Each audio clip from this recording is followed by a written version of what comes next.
16.5 0.45 और 15 का महत्तम समावर्तक यानी कि मासा ज्ञात कीजिए। फ्रैक्शन वाले इसको पहले फ्रैक्शन में तोड़ लेते हैं। तो 16 165 बटे कितना हो जाएगा 10, ये हो जाएगा 45/100, ये 15 ही रहेगा, यहाँ पर 1 आ जाएगा नीचे। तो फ्रैक्शन वाले पार्ट का एचसीएफ एलसीएम कैसे निकालते हैं, तो आपको इसमें एचसीएफ निकालना तो क्या ना, अंश का हमें मासा निकालना पड़ेगा और उसको हर का लासा निकाल के डिवाइड कराना पड़ेगा। हर का क्या निकालेंगे, लासा। तो मासा क्या होता है, सब में जिससे कॉमन से भाग चला जाएगा। तो यहाँ पर देखो 15 एकम 15 और 15 एकम 15, ठीक है। 15 तिया 45, 15 एकम 15। इसका मतलब है कि इन फ्रैक्शंस का जो मासा होगा वो 15 हो जाएगा। लासा क्या होता है, सबसे बड़ा नंबर। सबसे बड़ा नंबर तो यहाँ पर 100 दे रखा है, तो मतलब एलसीएम तो 100 आने वाला है, तो 100 से यहाँ डिवाइड करा दो। अब ये 2 अंक बाद दशमलव आ जाएगा, तो कितना आ जाएगा 0.15। तो इन जो फ्रैक्शन है इनका जो मासा आएगा वो कितना आएगा 0.15। नेक्स्ट 117 और अन्य संख्याओं का महत्तम समवर्तक 13 है, तो दूसरी संख्या इनमें से कौन सी नहीं हो सकती है। बहुत इंपॉर्टेंट क्वेश्चन है और काफ़ी ज़्यादा अच्छा क्वेश्चन है।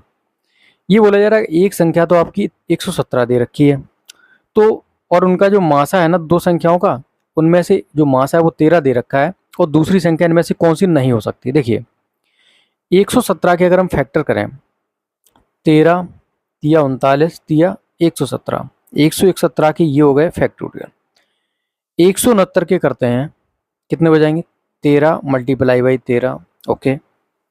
143 के करते हैं, भाई 13 से तो जाएगा ही जाएगा, तो कितना जाएगा भाई 13 एकम 13, 13 एकम 13 मल्टीप्लाई बाई 13, तो ये लगभग जाएगा 11 बार। और अगर 130 को करते हैं, 156 को करते हैं, तो ये कितना जा जाएगा 13 एकम 13, 13 दूनी 26, 13 मल्टीप्लाई बाई 12, इसको 12 का लिख सकते हैं 4 मल्टीप्लाई बाई 3 भी लिख सकते हैं कि नहीं, ओके। अब यहाँ पर 130 बचा, 130 आपको पता है 13 मल्टीप्लाई बाई 5, 13 पंजे 65 दूनी 130।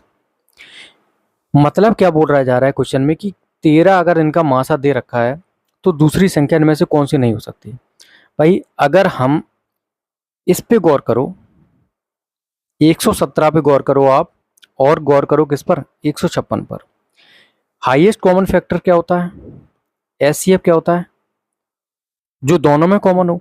अगर हम इन दोनों टर्म के ऊपर ध्यान दें तो देखो यहाँ पर 13 कॉमन है और यहाँ पर 3 भी कॉमन है, तो मतलब अगर इन दोनों टर्म को हम ले लेंगे ना, तो हमारा जो मासा होना चाहिए वो 39 होना चाहिए, जो कि गलत है।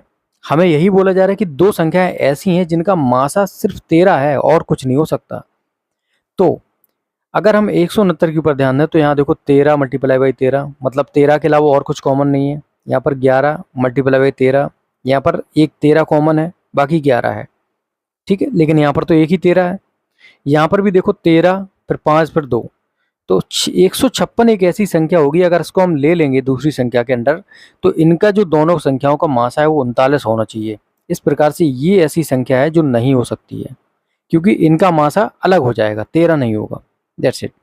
नेक्स्ट 144, 288 और 396 का हमें निकालना है क्या मासा।